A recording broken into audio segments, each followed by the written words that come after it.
박원순 시장이 1986년도에 2월 21일 한마디로 대한민국 역사를 반대한민국 역사로 바꾸기 위해서 만든 연구소.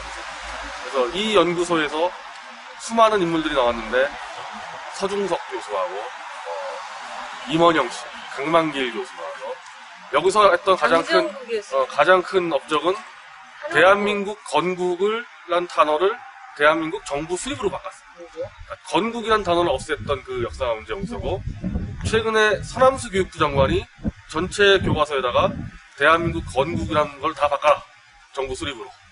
이 원조가 여기고 그걸 따라하는 게 지금 서남수 교육부 장관이. 그래서 여기서부터 역사인식을 가져왔기 때문에 박원순 시장은 늘 국가보안법 폐지를 주장했고, 광화문에서 김일성 찬양할 수 있어야 된다 이런 주장을 했고, 9.28 서울수복대 행사 때 서울시장으로서 불참을 하고, 모든 연설문에서 대한민국이라는 단어가 다 빠져있는 거예요. 우연이 아니라는 거죠. 우연이 아니라는 거죠. 대한민국이라는 말을 연설문에서 최근에 한 2, 3년 동안의 연설문을 보니까 그 연설문에 대한민국이라는 말이 한 마디도 없더라고요. 한 번도 그런 말은 안 쓰더라고요. 우리나라라는 말도 안 쓰시더라고요. 그게 참 신기하더라고요. 어느 나라 출신인가 몰라. 그게 진짜 이상하더라고요. 그래서 이게 제가 정명 후보 지지 연설을 때로 이렇게 했는데, 이젠 제가 지지 연설할 수 있어요. 제가 미디어치 대표를 그만뒀기 때문에 선거법 전에 문제 없습니다. 서울시장 선거는 인천시장이나 경기도와 달리 대한민국 정체성을 1순위 기준으로 삼아요. 대한민국 서울이 지금 저 후방에 있는 게 아니잖아요. 최전방에 있잖아요. 여기서 무슨 광화문에서 김일성 찬양을 부르게 하고 말도 안 되는 거예요. 그걸 가지고 서울시민의 서울시장을 선택을 해야 됩니다. 경기도민이나 인천시민은 지역 발전을 쓰셔도 되는데 서울시장 선거는 아니에요. 서울시장 선거는 대한민국 우선도 가지고 투표를 해야 돼서 서울시장의 실정 투어를 다니는데 첫 순서를 바로 여기 박원순 시장의 역사 문제 연구소고. 사실 이거는 실정하고는 직접적인 관련은 없는데, 아니, 정체성 자체가 실정이죠. 왜 어떤 면에서 이게 실정과 관련이 있는 걸로 생각을 할 수 있냐면, 이제 박원순 시장께서 호국의 불꽃탑을 세계 어느 나라 수도에 다 있는 호국의 불꽃탑을 국회에서 예산까지 통과가 된 건데 그 듣고 반대해가지고 그게 무산됐거든요.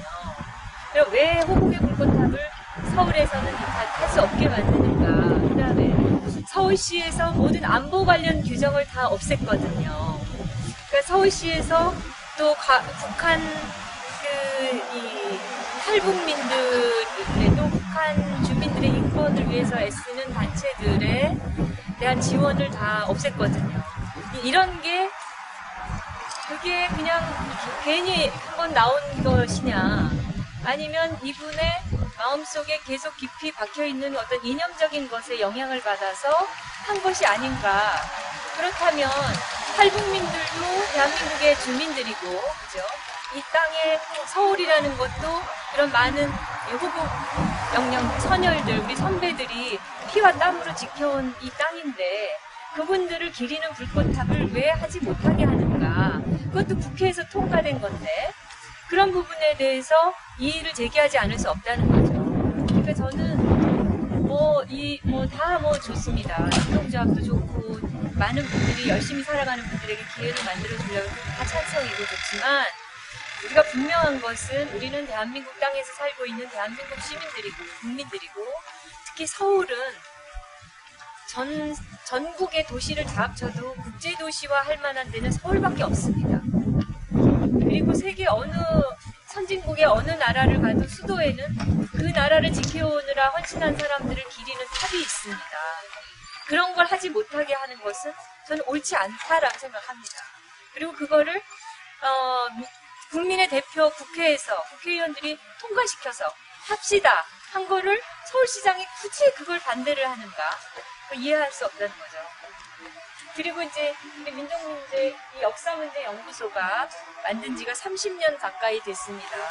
근데 그동안에 이 역사문제 연구소가 이제 5년 뒤에 민족문제 연구소가 생기고, 100년 전쟁이라는 이승만 대통령의 사진까지 조작을 해가지고 왜곡된 영화를 만들어서 우리 역사를 잘못 알리고 있는데, 그거의 원래 원조, 핵심, 그런 사관을 퍼뜨리고 만들고 기틀을 잡은 것은 역사문제연구소였다.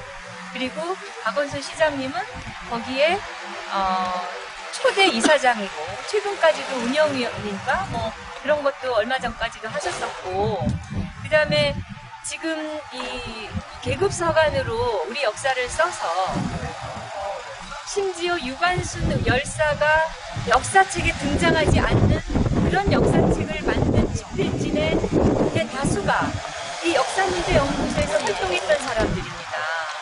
그 사람들이 어떻게 무슨 친일파를 논하고 친일파 척결하고 이 말을 할 자격이 없는 사람들이다.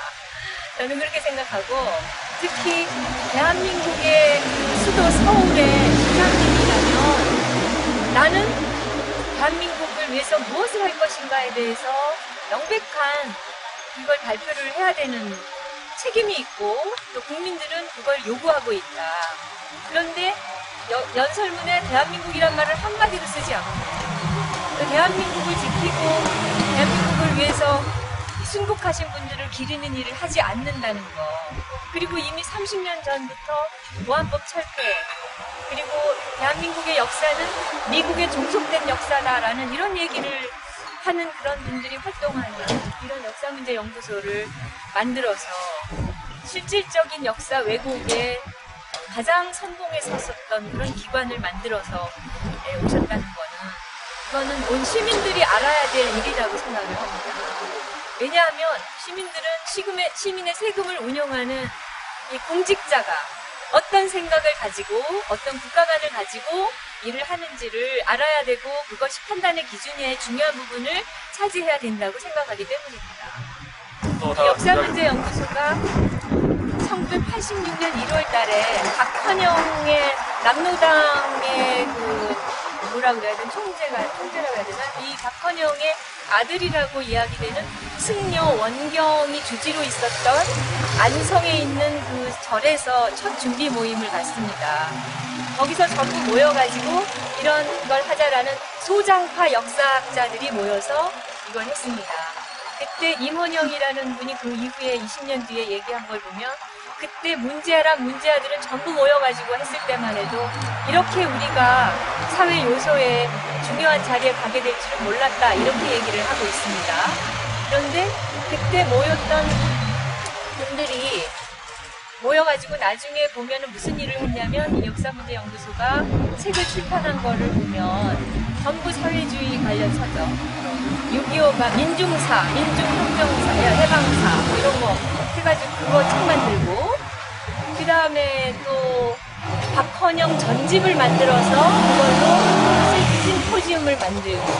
근데 박헌영이라는 분이 어떤 분입니까? 물론 박헌영의 아들이라고 추정되는 분이 설립에 관여하니까 그럴 수도 있을지 모르겠지만, 박헌영 씨는 이 남조선 공산당, 이 남로당의 그 핵심이었고, 결국 북한에 가서 김일성의 북조선 그 정부에서 외무부 장관까지 한 사람입니다.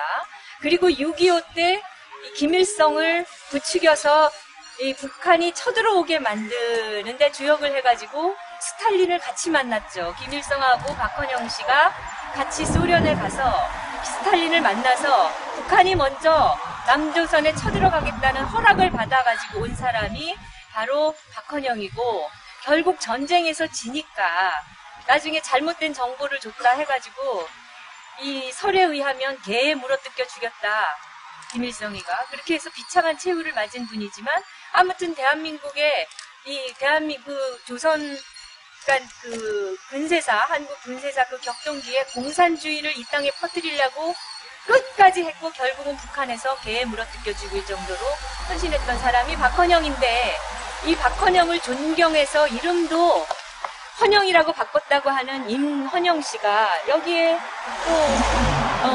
또 관여를 깊이 했고, 그 분이 또 해가지고 박헌영 전집을 출간한 다음에 심포지엄을 이 역사문제연구소에서 냈고. 그러면 이게 과연 대한민국의 역사를 바로잡고